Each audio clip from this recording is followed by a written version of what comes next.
प्यारे बच्चों नमस्कार। क्लास 9th का फर्स्ट टर्मिनल का एग्जाम हो रहा है आपके स्कूल स्तर पर और हमारे पास आ चुका है आप सभी के लिए क्लास 9th का फर्स्ट टर्मिनल एग्जाम हिंदी का क्वेश्चन पेपर। आइए जानते हैं कि इसका बिल्कुल सही से उत्तर क्या है। एक एक करके ध्यानपूर्वक इसे आप नोट कर लीजिए और अपने दोस्तों में अपने साथियों में जितना जल्दी हो सकता है आप इसे शेयर कर दीजिए। इसका पीडीएफ नोट्स कैसे मिलेगा ये सब कुछ बताने वाले हैं। आइए फटाफट से वीडियो को शानदार तरीके से शुरू करते हैं। एक बार वीडियो को लाइक करके दोस्तों में शेयर कर दिए। तो साथियों मैं आपको बताना चाहूंगा कि आपके स्कूल स्तर पर जो फर्स्ट टर्मिनल एग्जामिनेशन हो रहा है 2023-24 के लिए, उसमें हिंदी का क्वेश्चन पेपर है। इसमें आपको क्वेश्चन की जो संख्या है वो 60 रखी गई है, जिसमें से आपको मात्र 50 क्वेश्चन को ही बनाना होगा। उसके बाद से कुछ आपका सब्जेक्टिव क्वेश्चन है। आइए जानते हैं कि इन ऑब्जेक्टिव क्वेश्चन को कि कौन कौन सब्जेक्टिव क्वेश्चन है और इसका बिल्कुल सही जो उत्तर होगा वो आखिरकार वो उत्तर क्या होगा। तो सबसे पहला क्वेश्चन आपके बहुत ही शानदार है और प्रश्न कह रहा है कि कहानी का प्लॉट पाठ किसकी रचना है। तो ये आप सभी को पता है कि ये शिपूजन सहाय की रचना है, यानी कि ऑप्शन आपका हो जाएगा ये आपका ऑप्शन सी नंबर बिल्कुल ही राइट जवाब। मैं चाहूंगा कि आप हमसे तेजी से जवाब देने की कोशिश करिए और आप लोग चैनल को सब्सक्राइब नहीं किए तो सब्सक्राइब करिए, जिससे कि आपको आगे से सभी क्वेश्चन पेपर आपको आसानी से मिल सके। फटाफट से आइए बात करते अगले क्वेश्चन की। तो अगला क्वेश्चन कह रहा है हम लोग की भगजोगनी किस कहानी की प्रमुख पात्र है। तो जो भगजोगनी है साथियों वो आप सभी को याद होनी चाहिए कि वो कहानी के प्लॉट की पात्र है, यानी ऑप्शन आपका सी नंबर हो जाएगा। ये देख रहे हैं कि ये सारा आपके स्कूल में होने वाला एग्जाम का क्वेश्चन पेपर है। ये जैसे जैसे मेरे पास आते जा रहा है मैं आप लोगों को बताते जा रहा हूं। साथियों कुछ ऐसा स्कूल कॉलेज है जहां पे ये हूबहू क्वेश्चन पेपर आपको देखने को नहीं मिल रही होगी, तो आपको इसमें परेशान होने की जरूरत नहीं है। मैं आपको बता दूं कि इन्हीं सभी क्वेश्चन से आपके कोई भी स्कूल कॉलेज है वो पूछा जाएगा, तो आपको क्वेश्चन का उत्तर याद करना पढ़ना बहुत जरूरी है। वैसे देखिए हर जगह अलग अलग होता है, ठीक है क्वेश्चन पेपर। कुछ जगह ये क्वेश्चन पेपर हूबहू मिल जाएगा, हो सकता है आपकी बार आपके स्कूल कॉलेज में एकदम हूबहू मिल जाए, यानी कि जो बता रहा है वही आ जाए। कुछ स्कूल कॉलेज में इधर उधर क्वेश्चन पेपर आ सकता है ना, क्वेश्चन आ सकता है। तो बस आपको पढ़ने से मतलब है, ये ध्यान रखिए। सो मेरे पास इतना सारा देख रहे हैं क्वेश्चन पेपर रखा हुआ है, ठीक है। चलिए आइए फिलहाल बात करते हैं। तो ये क्वेश्चन पेपर तभी मिल पाएगा इसका आंसर जब आप चैनल को सब्सक्राइब किए रखिएगा। अगला है कि गांजे में बढ़िया इत्र मलकर चीलम कौन पीता था। तो ये गांजे में बढ़िया इत्र जो है वो मल करके चीलम जो है वो आपके मुंशी जी पिया करते थे। कब? दारोगा जी के समय में। वो दारोगा जी के समय में क्या करते थे, वो बहुत ही शौकीन करते थे। वो उनसे जो चीलम था ना वो कभी भी बुझता नहीं था। तो कौन थे वे? मुंशी जी थे। पढ़े ना कहानी, बहुत ही शानदार कहानी है। ऑप्शन क्या हो जाएगा सर? बी नंबर हो जाएगा, ठीक है। क्या हो जाएगा? B number. अगला है, अगला नंबर प्रश्न कह रहा है कि किस सदी में फयान नालंदा आए थे। तो भाई साहब नालंदा जो है वो आए थे कब? तो इसका राइट जवाब हो जाएगा कि 5वीं सदी में। कब? तो 5वीं सदी, यानी ऑप्शन डी नंबर। अगला प्रश्न है कि नालंदा विश्वविद्यालय का जन्म कैसे हुआ था। तो हमारे नालंदा विश्वविद्यालय का जो जन्म हुआ था साथियों वो जनता के उदार दान से हुआ था, यानी कि ऑप्शन आपका जो डी नंबर है वो बिल्कुल ही सही जवाब हो जाएगा। अगले प्रश्न की बात करते हैं। एक एक प्रश्न आपके लिए काफी महत्वपूर्ण भी है और ये जो फर्स्ट टर्मिनल एग्जाम के लिए है उसके लिए भी काफी ज्यादा शानदार है। ये हूबहू क्वेश्चन आपके ओरिजिनल क्वेश्चन पेपर का है। अगला है कि नालंदा विश्वविद्यालय, हाँ ये तो बता दिया हम। अगला क्वेश्चन है कि मुंशी जी के बड़े भाई कौन थे। तो मुंशी जी के जो बड़े भाई थे वो दरोगा जी थे। क्या थे? वो दरोगा थे। क्या थे? दरोगा। अगला क्वेश्चन है कि मगध की प्राचीन राजधानी कहां थी। तो साथियों मगध की प्राचीन राजधानी जो है वो आपका राजगीर थी, यानी ऑप्शन हो जाएगा हम सभी का बी नंबर। अगले हम प्रश्न की बात करें, फटाफट से आइए देखते हैं। तो प्रश्न कह रहा है कि आचार्य शिलभद्र किस विषय के विद्वान माने जाते थे। तो साथियों इसका जो राइट जवाब होगा वो आपका हो जाएगा कि योग शास्त्र का, यानी ऑप्शन हो जाएगा सर ए नंबर। जल्दी से आप फटाफट से चैनल को सब्सक्राइब करिए, जिससे कि आपको आगे से हर एक वीडियो का नोटिफिकेशन मिले, आपको सबसे पहले मिले, देरी ना हो जाए। तो जल्दी से कर लीजिए और लाइक तो करना बनता है साथियों, तो लाइक करिए जिससे मेरा मनोबल बढ़े और आपके लिए बेहतर से बेहतर कर सके। अगले नंबर प्रश्न कह रहा है कि हर्षवर्धन के समय में कौन चीन यात्री भारत आया था। तो वे आए थे वेनसोंग, यानी कि उन्हीं का नाम था वेनचोंग, युआन चोंग, यानी ऑप्शन हो जाएगा सर डी नंबर, ठीक है। चलिए आगे बात करते, कह रहे कि धर्मपाल देव कहां के महाराजा थे? तो धर्मपाल देव जो थे वो महाराजा आपके थे उत्तर प्रदेश के, यानी ऑप्शन हो जाएगा सर सी नंबर आपका बिल्कुल ही राइट जवाब। अगले हम प्रश्न की बात करते हैं, तो आइए देखते हैं अगला प्रश्न कह रहा है कि रैदास का जन्म कहां हुआ था? तो भाई रैदास का जो जन्म हुआ था ना वो बनारस में हुआ था, यानी ऑप्शन नंबर बाबू हो जाएगा सी नंबर। अगला प्रश्न कह रहा है किसने रैदास को दिल्ली आने का निमंत्रण दिया था? किसने? तो वो दिए थे सिकंदर लोदी ने। कौन दिया था? सिकंदर लोदी ने दिया था, यानी ऑप्शन आपका सी नंबर होगा। क्या आपने अभी तक चैनल को सब्सक्राइब नहीं किया तो जल्दी से करिए, और आप वीडियो को लाइक भी नहीं किया तो फटाफट से करिए। अगला है कि प्रभु जी तुम चंदन हम पानी कविता के कवि कौन है? कविता के कवि कौन है? प्रभु जी तुम चंदन हो तो हम क्या हैं? हम पानी हैं। यह कविता के कवि जो है वह कौन है? तो इस कविता के कवि है रैदास जी। कौन है? रैदास जी है। अगला है रैदास किस भक्ति का धारा के कवि है? रैदास जो है याद करे रहना राम भक्ति की धारा के कवि है। कौन? ऑप्शन हो जाएगा सर सी नंबर। अगले प्रश्न की बात करते हैं, कह रहा है कि रैदास के कितने पद गुरु ग्रंथ साहब में सम्मिलित है? तो इसका राइट जवाब होगा कि 40। कितने? 40 है। रैदास के 40 पद गुरु ग्रंथ साहब में सम्मिलित हैं। अगला प्रश्न की ओर बढ़ते हैं हम लोग, और अगला प्रश्न हम लोगों का यहां पे कह रहा है बड़ा ही शानदार, बड़ा ही जबरदस्त और बड़ा ही लाजवाब प्रश्न, और कह रहा है कि मंझन कैसे कवि हैं? भाई साहब मंझन के बारे में बात की जा रही है कि कैसे कवि हैं। तो मंझन जो है वह आप सभी का एक सूफी कवि हैं, यानी ऑप्शन हम लोग का हो जाएगा सी नंबर राइट जवाब। अगला प्रश्न कह रहा है कि मधुमालती किसकी रचना है? तो मधुमालती जो है साथियों वह मंझन की रचना है, यानी ऑप्शन हो जाएगा हम लोगों का सी नंबर। अगले हम प्रश्न की बात डी नंबर। अगले प्रश्न की बात करते हैं, कह रहे कि प्रेम रूपी ज्योति से संसार प्रकाशमान है, यह किसकी कथन है? ये साथियों ये कथन जो है वो आखिरकार किसकी कथन है ये आपको बताना है। तो इस कथन है मंझन की, यानी ऑप्शन हो जाएगा बी नंबर बिल्कुल ही सही जवाब। अगले प्रश्न की ओर बढ़े, बिल्कुल सर बढ़ते हैं और देखते हैं। तो अगला प्रश्न कह रहा है कि कड़बक क्या है?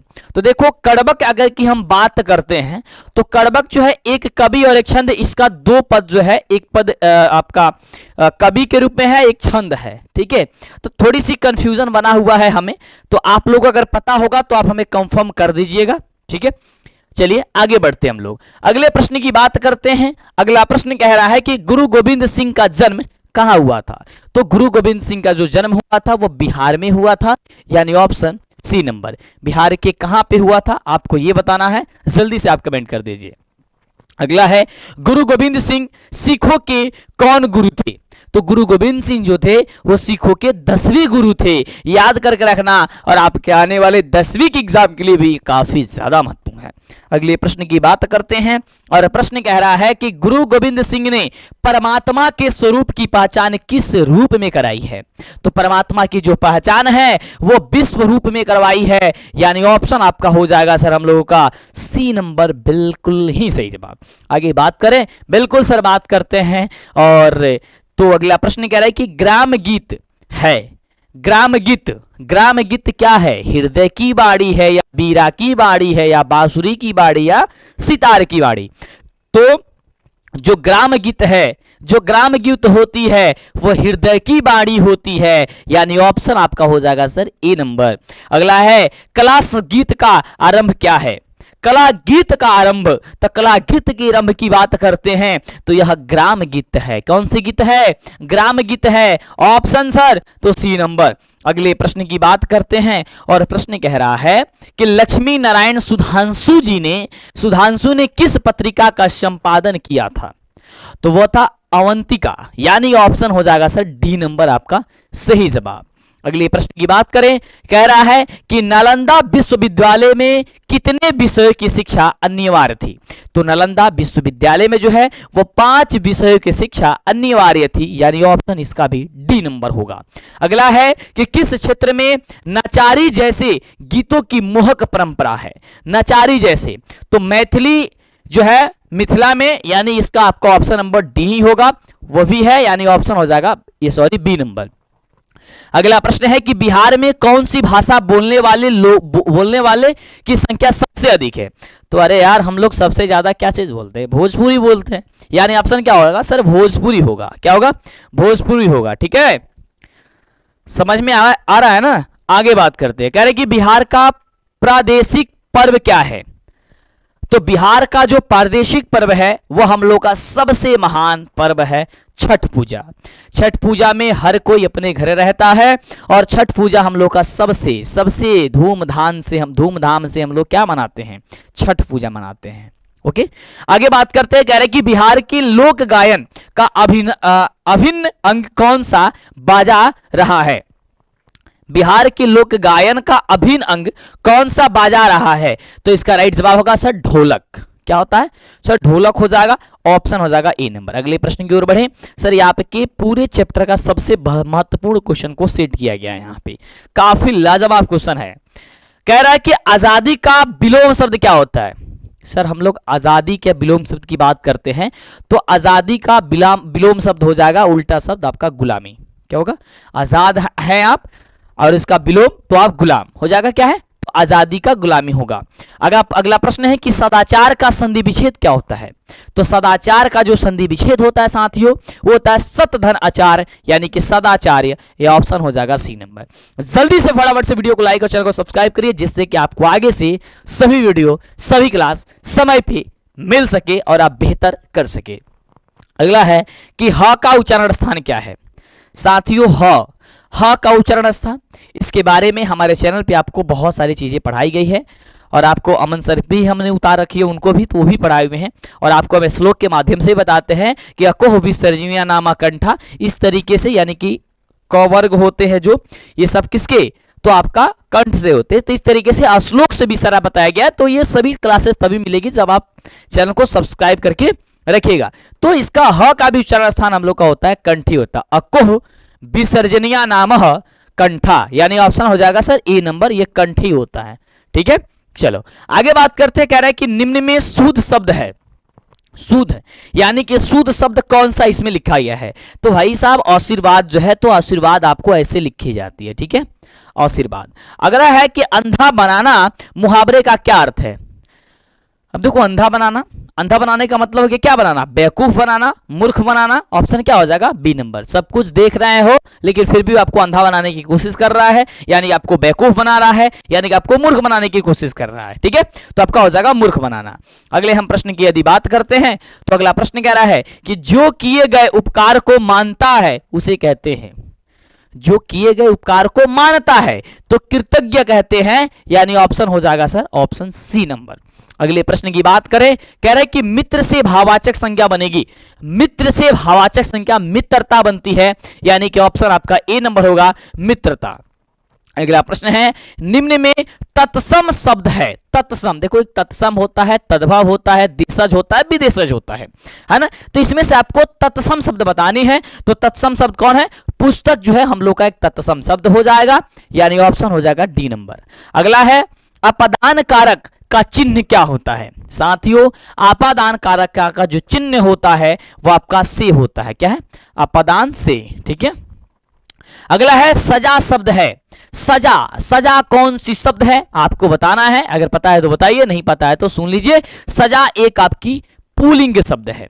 अगले प्रश्न की बात करते हैं, बिल्कुल बात करेंगे। सर्वनाम के कितने भेद होते हैं? सर्वनाम की, तो सर्वनाम के 6 भेद होते हैं। आपको ऑप्शन हो जाएगा ए नंबर, बिल्कुल ही सही जवाब। अगले हम प्रश्न की यदि बात करें तो प्रश्न कह रहा है कि काल के कितने भेद होते हैं? सर काल के, तो काल के जो है वो साथियों कितने भेद होते हैं? जल्दी से जवाब बताओ। तो काल के हम लोग को 3 भेद होते हैं, वर्तमान काल, भूतकाल, भविष्यत काल। ये जानते हैं, प्रेजेंट टेंस, पास्ट टेंस और फ्यूचर टेंस। अगला है वह पढ़ेगा किस काल का उदाहरण है? वो क्या करेगा? वो पढ़ेगा, वो आपका भविष्यत काल का उदाहरण है, यानी ऑप्शन सी नंबर हो जाएगा। अगला प्रश्न है कि अगला नंबर प्रश्न कह रहा है विसर्ग को कहते हैं। भाई विसर्ग को क्या कहते हैं? तो विसर्ग को हम लोग कहते हैं अयोग्वाह, यानी ऑप्शन हो जाएगा सी नंबर। अगला है भाषा के कितने रूप हैं? भाषा के, वैसे यहां पे अगर इस ऑप्शन से बात करते हैं तो 2 होगा, ऑप्शन आपका ए नंबर। ठीक है। अगला ऑप्शन क्वेश्चन कह रहा है कि आंख का पर्यायवाची क्या होता है।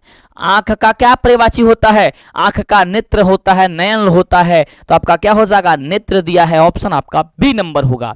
अगले हम प्रश्न की बात करते हैं, बिल्कुल बात करेंगे। और अगला नंबर प्रश्न हो जाएगा, कह रहा है निम्नलिखित में कौन विसर्ग संधि का उदाहरण है? विसर्ग संधि, तो विसर्ग संधि का उदाहरण हम लोग हो जाएगा मनोरम। मनोरम आपका हो जाएगा मनोधन नोरम, यानी ऑप्शन हो जाएगा आपका डी नंबर। जैसे मनोरथा होता है, मनोरथ होता है, मनाधन रथ यानी मनोरथ, उसी प्रकार से मनोरम हो जाएगा। अगला है कंप्यूटर शब्द क्या है? कंप्यूटर शब्द क्या है? तो भाई साहब कंप्यूटर जो विदेश की शब्द है, यानी कि विदेशज शब्द है, यानी ऑप्शन हो जाएगा हम लोग का डी नंबर। और मैं चाहूंगा कि आप लोग एक बार जल्दी से कमेंट करके बताओ कि कंप्यूटर का हिंदी शब्द क्या होता है। मैंने कंप्यूटर को हिंदी में कहते क्या है ना? बहुत सारे बच्चों को पता होगा, कुछ बच्चों को तो पता ही नहीं होगा कि आखिर कंप्यूटर को हिंदी में कहते क्या है। तो जल्दी जवाब दे दो, वैसे आगे बढ़ते हैं। कह रहे कि बड़प्पन शब्द क्या है? सॉरी, बड़प्पन शब्द संज्ञा है। बड़प्पन शब्द, तो बड़प्पन शब्द जो है भाववाचक संज्ञा। क्या है? भाववाचक संज्ञा है, यानी ऑप्शन सी। बुढ़ापा शब्द क्या है? बुढ़ापा है ना, तो बुढ़ापा है शब्द क्या है वो आपको ये बताना है जल्दी से। तो ये हो जाएगा आपका पुल्लिंग शब्द है, ठीक है। चलिए अगला है, कोई आ रहा है, इस वाक्य में कोई कौन सा सर्वनाम है? कोई आ रहा है, तो कोई कौन सा सर्वनाम है? तो ये आपका हो जाएगा अनिश्चयवाचक सर्वनाम है, यानी ऑप्शन हम लोग को हो जाएगा बी नंबर। अगले प्रश्न की बात करते हैं, काफी बढ़िया प्रश्न है और कह रहा है कि दो वर्णों के मेल से होने वाला विकार को, दो वर्णों के मेल से होने वाले विकार को कहते हैं। तो दो वर्णों के मेल से होने वाले विकार को हम लोग कहते हैं संधि। क्या कहते हैं? संधि कहते हैं, यानी ऑप्शन ए नंबर। अगला है, कुछ लड़के चले गए, वाक्य में कुछ कौन सा विशेषण है? कुछ लड़के जो थे वो चले गए, ये विशेषण बतानी है।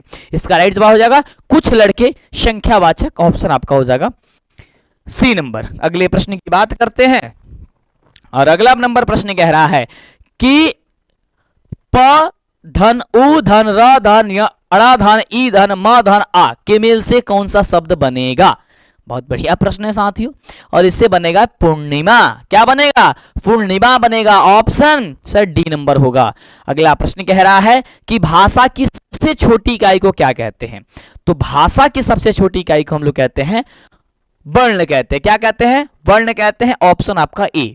प्यारे बच्चों, आइए अब आपको बताते हैं कि फर्स्ट टर्मिनल एग्जाम के ऑब्जेक्टिव और सब्जेक्टिव या पीडीएफ ग्रुप में अगर आपको देखना है या हैंड रिटन नोट्स प्राप्त करनी है या ऑब्जेक्टिव सब्जेक्टिव का नोट्स प्राप्त करनी है, पीडीएफ डाउनलोड करनी है, तब को गूगल क्रोम ब्राउजर में आना है और यहाँ पे सर्च कर देना है सिंपल सा डीएलएस एजुकेशन, जो चैनल का नाम है।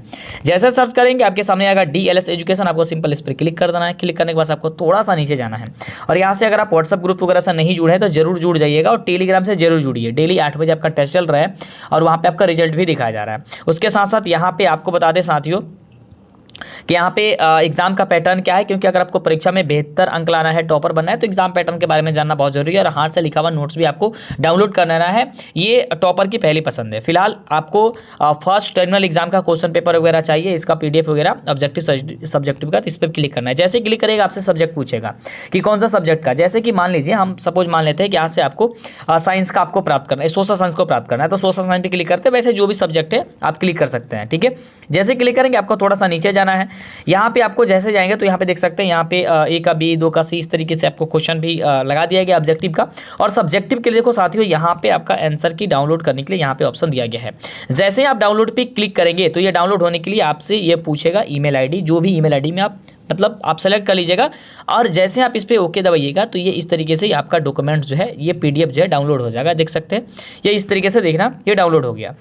यहाँ पे देख सकते हैं ये सब्जेक्टिव का आपका आंसर है, आप इसे पढ़ सकते हो और यहाँ से आपके बोर्ड एग्जाम में भी क्वेश्चन आने वाला है। यहाँ पे मैंने लिंक लगा रखी है मैथ साइंस का प्लेलिस्ट का वीडियो का, तो आप इस पर क्लिक करके डायरेक्ट वीडियो पे पहुँच सकते हैं। यहाँ से ऑब्जेक्टिव सब्जेक्टिव पे क्लिक करके आप direct objective subjective model paper online test भी दे सकते हैं। उसी प्रकार से यहाँ पे पीडीएफ आपको देख सकते हैं, या डाउनलोड हो गया। साथियों अब रही बात यह है कि कई बार ऐसा होता है वीडियो अधूरा देखते हैं आप लोग, कुछ जानकारी आपसे छूट जाती है। साथियों मैं बता दूँ आपको कि अगर किसी सब्जेक्ट का अगर आपको सब्जेक्टिव क्वेश्चन डाउनलोड नहीं हो रहा है तो उसमें थोड़ा सा टाइम लगता है, उसे हम अपलोड कर देंगे, इसके लिए आप परेशान मत होइए, ठीक है। जैसे जैसे आपका क्लास खत्म हो जा रहा है, जैसे जैसे पीडीएफ आपका रेडी होते जा रहा है, मैं अपलोड करते जा रहा हूं, तो आप इसमें परेशान मत होइए, पूरी जिम्मेवारी हमारी है। तो माफ़ी चाहता हूं आप सभी से, अगर डाउनलोड नहीं हो पा रहा है, आप जब चाहते हैं तभी, तो थोड़ा सा वेट कर लीजिए, आप बार बार आकर के चेक करते रहिए, ठीक है ना। कुछ समय बाद जैसे ही होगा, हमें समय थोड़ा सा नहीं मिल पाता, मैं कोशिश करता हूँ सारी चीज़ें पहले कर देने की, जैसे ये सारी चीज़ें अपलोड है, ठीक है। जैसे ही रेडी होता सारा चीज़, क्योंकि बनाने में थोड़ा सा समय लग सकता है, तो आप सभी इस बात को जानते हैं, ठीक है साथियों। तो आप जल्दी से ये सर्च करिए और बढ़िया तरीके से आप अपना तैयारी करिए। कोई दिक्कत कोई परेशानी है तो आप हमें नीचे कमेंट कर जरूर बताइएगा, ओके साथियों। अगला नंबर प्रश्न कह रहा है कि जेठ का स्त्रीलिंग क्या होगा। साथियों, जेठ का स्त्रीलिंग अगर हम बात करते हैं तो जो जेठ का स्त्रीलिंग होता है आपका जेठानी, यानी कि ऑप्शन हो जाएगा सर सी नंबर। अगला प्रश्न है कि भुजंग किसका पर्यायवाची शब्द है। भुजंग, तो भुजंग आपका हो जाएगा सांप को कहते हैं, यानी ऑप्शन हो जाएगा सर ए नंबर। अगले प्रश्न की बात करते हैं और अगला प्रश्न आपके स्क्रीन पे है, कह रहा है कि उत्थान का विलोम क्या होगा। उत्थान, उत्थान का विलोम होता है साथियों आपका पतन होता है, यानी ऑप्शन आपका हो जाएगा डी नंबर। आगे बढ़ें, बिल्कुल बढ़ते हैं और कह रहा है अगला प्रश्न कि वह बहुत पढ़ता है, वाक्य में बहुत क्या है। वह बहुत पढ़ता है, वाक्य में बहुत क्या है आपको बताना है। ये लास्ट प्रश्न है, तो जल्दी से पहले चैनल को सब्सक्राइब करिए, जिससे आपको आगे से भी क्लास मिला करे और आप लोग बेहतर कर सके। तो फटाफट से आप जल्दी से लाइक करिए और आपको वेबसाइट के भी बारे में बताते हैं, वहां पे भी आप बहुत सारे ऑब्जेक्टिव सब्जेक्टिव और ये पीडीएफ वगैरह भी प्राप्त कर सकते हैं। चलिए, तो यहां पे हो जाएगा वह बहुत पढ़ता है, इसका राइट जवाब हो जाएगा सर हम लोगों का क्रिया विशेषण, ऑप्शन हो जाएगा सर सी पर। इस तरीके से आपने देखा आपकी first terminal class 9 first terminal exam Hindi का आंसर की, जिसमें आपने देखा 60 ऑब्जेक्टिव क्वेश्चन जो आपकी परीक्षा के लिए इंपोर्टेंट है, महत्वपूर्ण है और ये ओरिजिनल क्वेश्चन पेपर है। किसी स्कूल कॉलेज में यह हूबहू लड़ जाएगा, किसी स्कूल कॉलेज में कुछ कुछ क्वेश्चन इसमें से टच कर जाएगा।